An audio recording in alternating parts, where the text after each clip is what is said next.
Welcome back to Inside City Hall. Our city's vast public housing authority controls more than 170,000 apartments that are home to more than 400,000 tenants, I should say. And according to my next guest, the conditions that those residents are living in has been experiencing a rapid decline since 2001.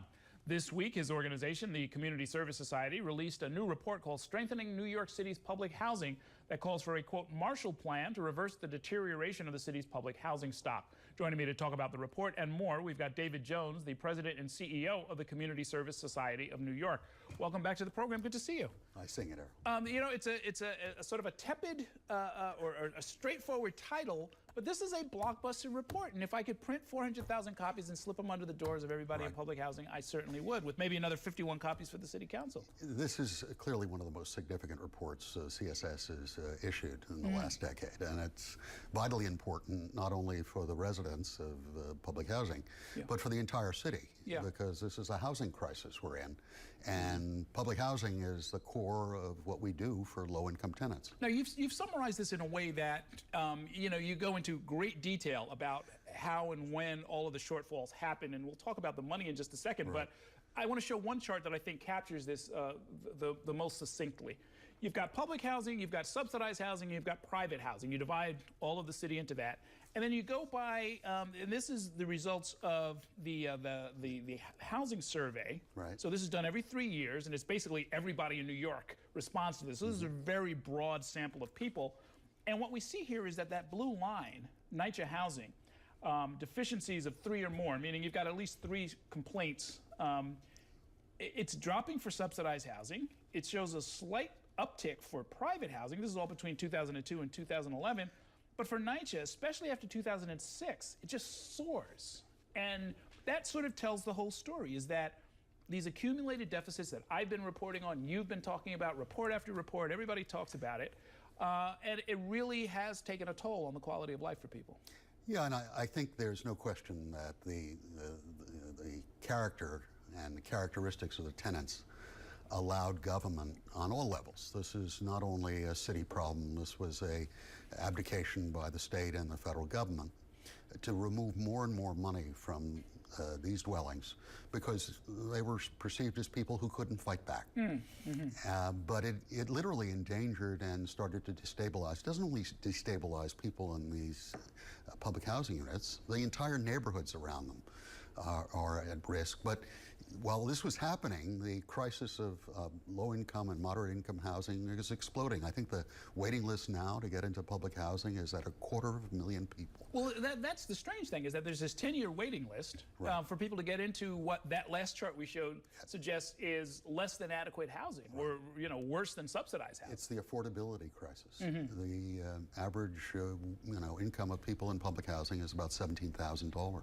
And you do name names in the report, and it's a convoluted and unfortunate tale, but there isn't anybody who comes through this from 2000 forward, including Mayor Bloomberg, including Governor Pataki, nobody comes out of this unscathed. That at every level of government, there's been systematic underfunding of the New York City Housing Authority. And you have a chart that illustrates that. And folks, if you can look at that, it basically falls off a cliff. Operating expenses are blue. Capital expenses, which is the elevators, the locks, the doors, the roofs, the water systems, all of the basic systems. And the accumulated deficit in that decade tops out around $7+ billion. Right. There is one character in this play who I do, hold particularly at issue. In Mayor Giuliani's period of time, there was a consolidation of the 2 police forces. There used to be a separate housing and police, and a separate, obviously, NYPD. He said that's going to end. But instead of just providing services, police services to everyone, they charged $73 million to public housing. And then to add insult to injury, a payment in lieu of taxes. With the Museum of Modern Art doesn't pay payment in lieu of taxes of $23 million. That's gone on for so long that a rough calculation we do, they looted the place of $1 billion. And that's exactly the deficit. It caused the Housing Authority to dip in to its capital reserves that were necessary to do all this work and fix up. And we don't know where that money ended up. Well, I mean, that's the thing is you have instance after instance of, there's a flow of money that was supposed to be, at least in theory, available from Battery Park City. That Right. if they generate surpluses, it's supposed to be used for affordable housing elsewhere in the city, including NYCHA. Right. That money has gone into the general fund, you say. Absolutely. But you've seen this again and again. I mean, when we went through the crisis in 9/11, the city started giving subsidies so people could build multi-million-dollar apartments. It was important to keep people in the city because we didn't know if New York was going to survive. But the number of people, millionaires, Right. multi-millionaires, whether they really needed an incentive to have the most glorious apartments in the world.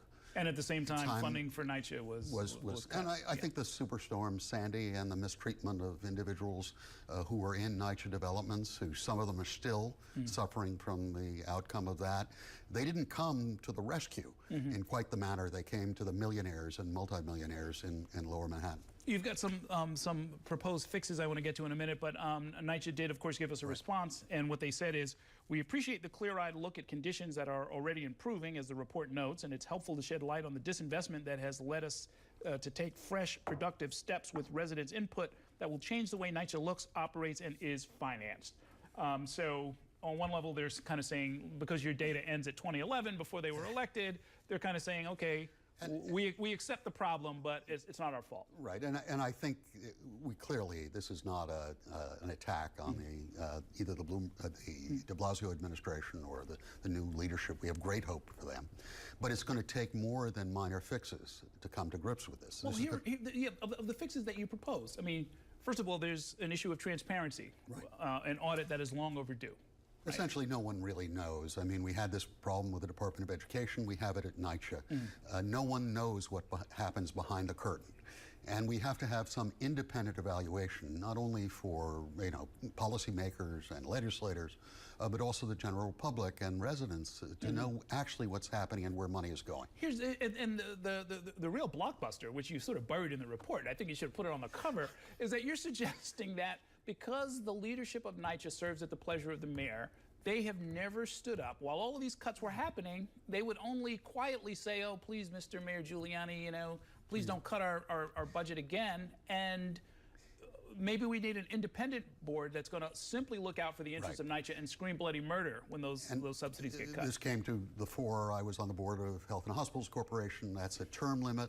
And we were able to sue Mayor Giuliani using my standing on the privatization of public hospitals, because as a fiduciary, you don't have to worry about the politician. Right. You can stand up. We need a fixed term for people who serve on the NYCHA board, and independent of the mayor unless they do something criminal. Okay, you've got some other proposals as well, but we're going to have to let people find those out in the report. I've got to ask you, because it's in the news and we've been talking about it, reporting about it incessantly. You were one of the 25 people on Governor Cuomo's Moreland Commission. Were you independent or not? We were independent, but I am precluded from answering any questions on this. I'm under subpoena from the U.S. Attorney, and we're happily turning over all our records. Oh boy, okay, that sounds pretty serious. I hope for a new Marshall Plan for NYCHA. We'd like to join with the administration in restoring federal money, restoring city and state money, and really turning this thing around. So, something that's also missing, you put out there, is a real just eye-opener to me, because I've been following this stuff for so long. You said something like a third of the developments don't have any elected tenant leadership. No. And that there's over $10 million, I think the $17 million, that goes in funds that's supposed to help tenants get organized and make their voices heard, and it's not even being spent. It was always something resisted by the leadership in NYCHA on some level. They didn't really want to see this happen, and you don't have robust tenant leadership yet. Not every development has the same problem, but that's going to be a necessity too. Okay, as dire as it all sounds, it doesn't sound like there are much more. Yeah, there are much more complicated problems out there. This can be fixed. It's hard but not complicated. Thanks a lot for coming by. Thanks a lot for the report. We are going to take a short break now.